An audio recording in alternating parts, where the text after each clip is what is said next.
Racine quatrième de racine 2 plus racine 2 sur 2 i.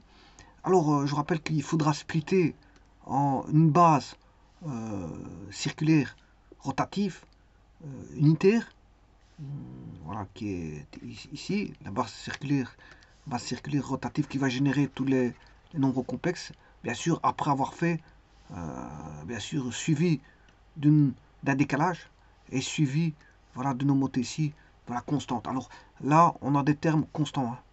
Ceci, c'est constant. C'est l'élément variable et les dépendants de K. L'élément variable et dépendant de K, il est là. Tout ce qui est dépendant de K, c'est la racine énième de l'unité. Bon, alors, euh, ici, c'est très simple l'exercice. Parce que, bon, donc, tout d'abord le module. Le module, c'est ceci au carré plus ceci au carré. Ce qui veut dire que vous allez avoir 2 quarts plus 2 quarts, bien sûr en racine carrée, ce qui fait 4 quarts, 4 quarts. Le module, c'est un nombre complexe de module 1. 1. Voilà. Ensuite, ça c'est la première chose. Donc je vais chercher la racine quatrième de 1, bon, ce qui fait 1. Voilà. Donc c'est pour ça que je dis que tout est facile ici. Voilà. Donc ici, l'élément n racine de ρ vaudra 1. Donc c'est un nombre complexe de module 1. Ensuite, je vais chercher le décalage. Le décalage, bon, il faut chercher l'angle. 1 racine 2 sur 2 plus racine 2 sur 2i. Ben là, vous aurez compris que c'est cos pi sur 4 plus j sinus pi sur 4. Voilà. Donc l'angle, il voudra... l'angle, c'est θ1 vaut pi sur 4. Je divise par n. N, c'est la racine quatrième. Donc pi sur 4 divisé par 4, ça fait pi sur 16. Donc on aura 1 fois 6 pi sur 16 fois la base rotative et racine quatrième de 1. Base rotative, qui sont les racines énième de 1. La base rotative unitaire, parce que il est sur un cercle de rayon 1, c'est n epsilon k qui est variable. Donc celui-ci est variable. Alors ici, je peux le faire facilement. Alors ce qui est bien ici, c'est que dans n epsilon k, pour k égale 0, on aura toujours 1. Toujours. Donc on va démarrer d'ici. Comme on a un carré, ben, il faudra tracer un carré comme ceci. Bon. Et vous connaissez les angles intérieurs. Hein. Les angles intérieurs ici, combien ça fait. Voilà. Et donc vous savez faire ça. Ensuite, quand vous avez fait ça, ben, vous faites le décalage de ce que vous avez trouvé de pi sur 16 et vous faites fois 1. Ici, il faut faire juste fois 1. Donc ceci, ça fait 1. Donc on aura 6 pi sur 16, voilà, fois n epsilon k. Pour k valant 0, 1, 2 et 3. Il y a 4 racines. Donc ce qui veut dire qu'en gros, je peux le faire sur GeoGebra, enfin ici, ici.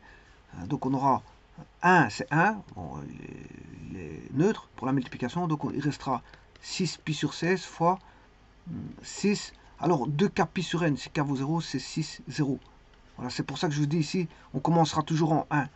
6 pi sur 16, 6. Ensuite 2k, si k vaut 1, c'est 2 pi sur 4, ça fait pi demi. Ensuite 6 pi sur 16, voilà, ça c'est Z1, Z2, Z3, ou je dirais même Z0, Z1, Z2, et on va aller jusque 3. On va aller jusque 3. On s'arrête à 3. On va jusque n-1. Alors 6 pi sur 16, 6, bah, pi demi, vous aurez compris qu'après c'est pi. Et ensuite pour construire le carré, je n'ai pas besoin de calculer parce qu'on sait bien qu'on a un carré. 0 c'est chaque fois pi demi plus pi. Et là on aura 3 pi demi. Voilà, et donc vous avez... alors, comment faire ça? Par GeoGebra, c'est très simple. Ici, j'ai déjà calculé une racine cinquième. Je vais modifier ici, juste faire une modification. Je vais rechercher la racine quatrième de 1. Bon, je vais tout enlever le restant pour bien voir ce qui se passe.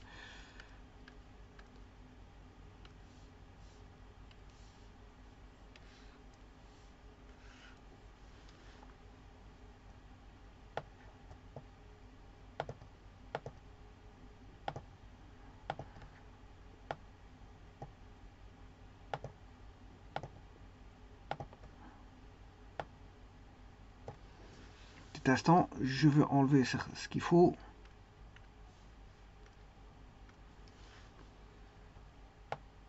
Voilà, et je débute. Je vais à la maison. Donc j'initialise la feuille de travail, pour autant qu'il m'initialise correctement. Voilà, là il est initialisé au départ. Alors, la première chose, ouais, bon, si je suis toujours, voilà. On va dire ça comme ça.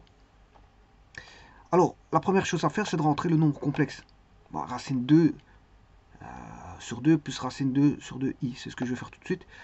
Donc là, je vais le rentrer. Alors, c'est le nombre E.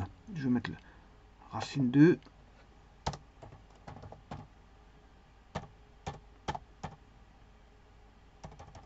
plus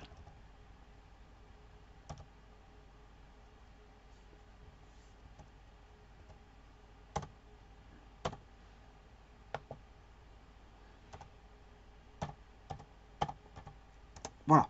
Alors ça, c'est le nombre de départ. Il a un module de 1. Donc ici, je vais agrandir parce que le module, tout sera de module 1 ici. Hein. Tout sera sur un cercle centré en rayon 1, de rayon 1. Alors, une fois que j'ai fait ça, là, je vais rechercher les racines, la base unitaire.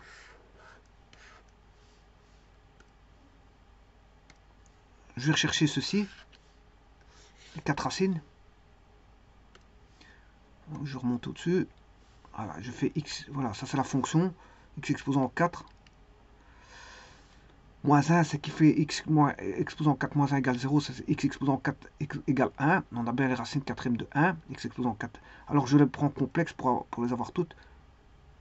Voilà, j'ai z1, voilà, z2, voilà, elles sont toutes là. Voilà.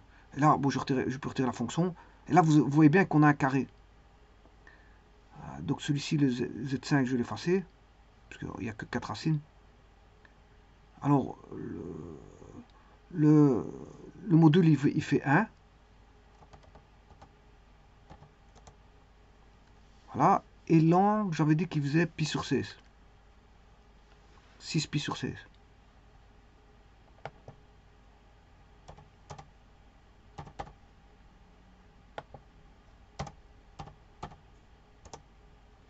Voilà. Alors là, je multiplie le b, le vecteur b, pi sur 16, il est là. Voilà. Alors, je multiplie 1 fois 6 pi sur 16 fois les racines de l'unité. On en aura 4. Voilà. Elles sont là. Alors, Z5. Ici, je vérifie. Bon, est-ce que j'ai vérifié la somme? Alors, Z15, Z8. On va voir Z8, Z9, Z10 et Z11. Alors, si j'en vérifie 1, je fais exposant 4, et voilà, je retrouve le nombre de complexes de départ, donc c'est bon. J'en ai pris un au hasard. Alors, maintenant, je vais tracer les polygones. Alors, je vais retirer d'abord ceci. Je vais rechercher, on a ici un polygone qui est un carré.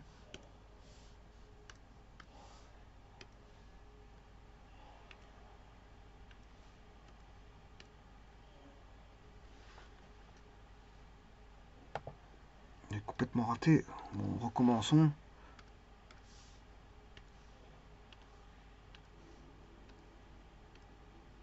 Voilà.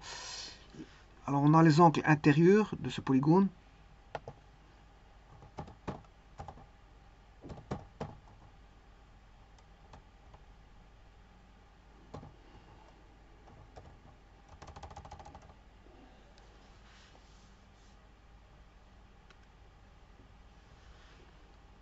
Q1.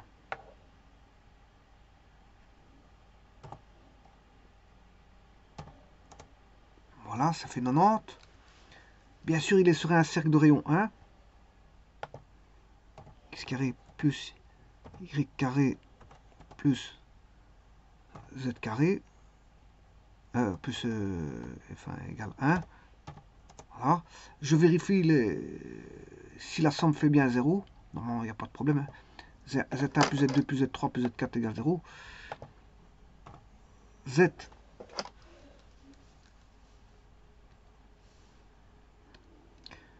indice 1 plus Z indice 2 plus Z, indice 3 plus Z,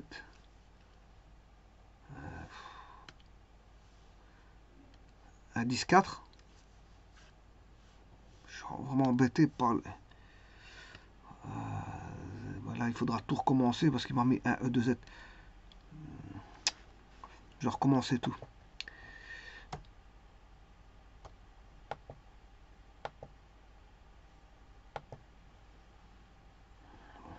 Effaçons.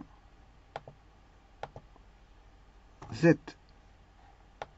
indice 1 plus Z plus Z plus Z. Alors, en premier, je vais mettre l'indice 2, indice 3, indice 4. Voilà. Vous voyez bien que ça fait 0, donc ça, c'est pas un problème.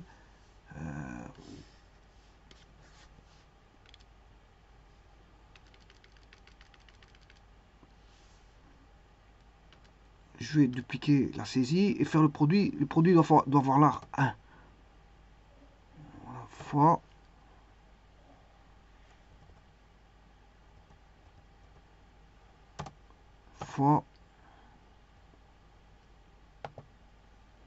et fois. Voilà, on a bien. Là, ça, je comprends pas pourquoi on a moins 1.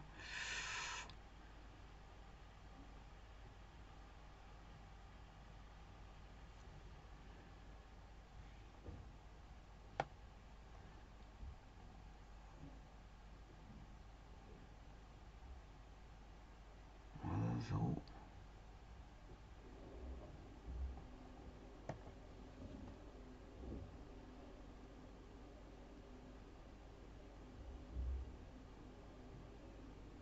On a qui fait 1.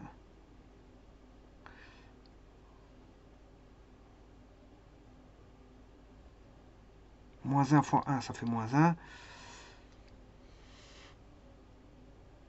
Moins I fois I, moins I carré, ça fait moins 1.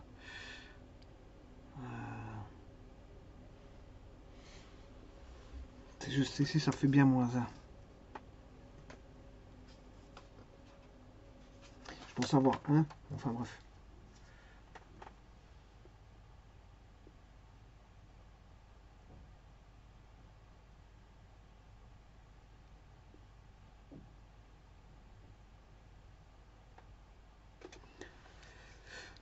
Donc on a bien 1. Alors, je regardais un petit instant parce que... Alors, j'ai le 1. Il est là. Ensuite, il y a le I. Il est là. Ensuite, on doit avoir le moins 1. Ouais. Ensuite, on doit avoir le... Le dernier, c'est... Moins I, effectivement.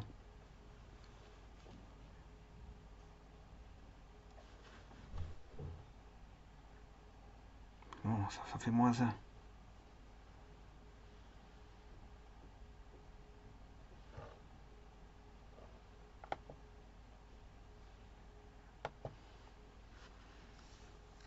Je vais regarder tout de suite. Je pense avoir 1, mais en fait, non, on a moins 1.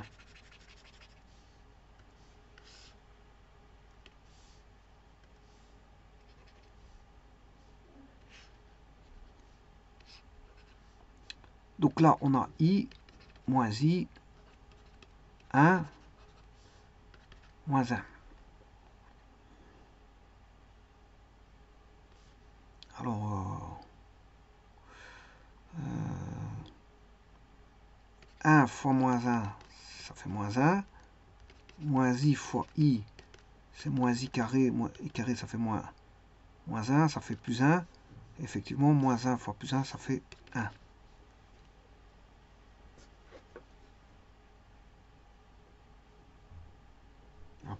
Donc ici, on a bien moins 1, c'est pas un problème. Voilà, je pensais obtenir 1, mais on a moins 1.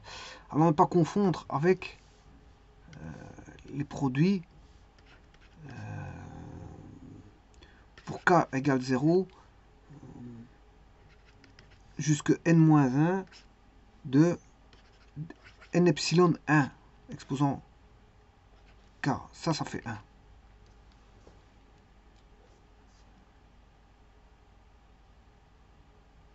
Alors, si je les expose,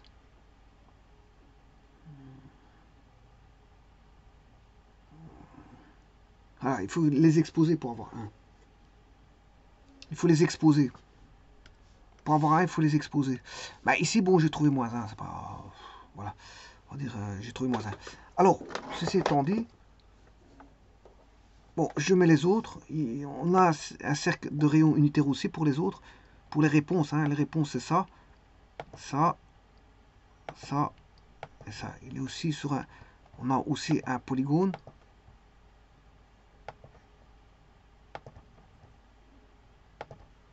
Qui est décalé, bien sûr, comme je l'ai dit. Voilà. Si vous voulez, l'angle de décalage, il est... c'est ceci.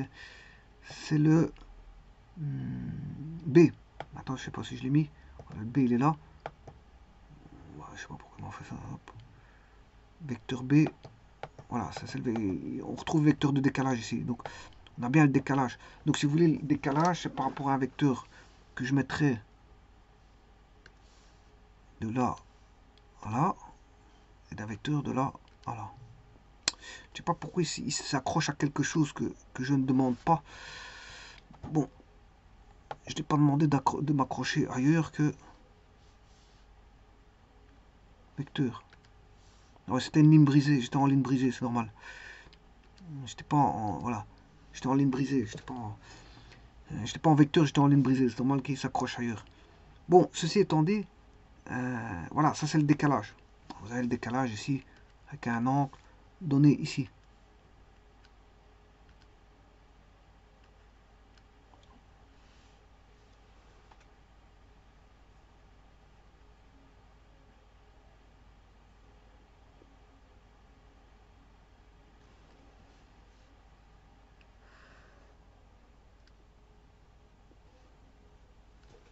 Bon, je fais un déplacement d'angle pour avoir les angles intérieurs. Je déplace l'angle de 11,25 vers les angles intérieurs, il va me donner la valeur des angles intérieurs aussi. C'est une astuce de GeoGebra, voilà. Petite astuce. Voilà, et donc vous voyez que vaut le produit, enfin la racine quatrième de racine 2 plus racine 2 plus de i. Enfin, racine 2 sur 2 plus racine 2 sur 2 i. C'est assez simple, hein, bon, c'est simple. Et donc, si je multiplie bien sûr les racines, enfin, si j'additionne Z9, Z10, Z11 et Z... Ben, je vais le faire, hein. Regardez bien ce que ça va donner. Bon, pour ça, je vais rechercher déjà quelque chose d'existant. Voilà, en somme, dupliquer. Alors, on va mettre 9, 10, 11, 12. Alors, 10, ça fait pas 0. Et 9, 8, 10, 11, 8. Bon, il y en a un qui n'est pas... Bon, je me suis trompé. C'est 10, il est repris. Je peux prendre. 11, il est repris. Je peux prendre. Il y a 6 et 9. 9, je l'ai. Donc Z12, je peux pas le prendre. C'est Z6.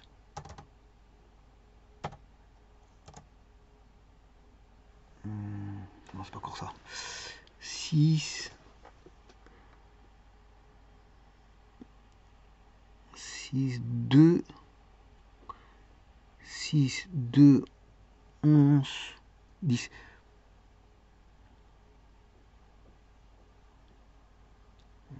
On ne sait plus quoi ici.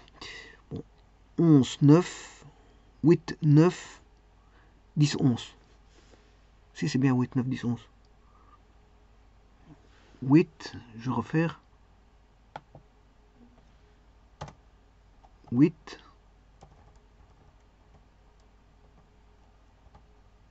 9, 10, 11. Voilà, ça c'est juste.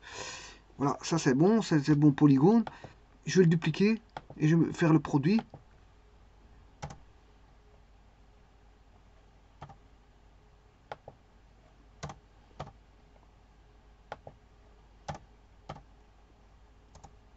Voilà, et ça donne l'opposé. Pourquoi? Parce que pourquoi l'opposé du vecteur de départ?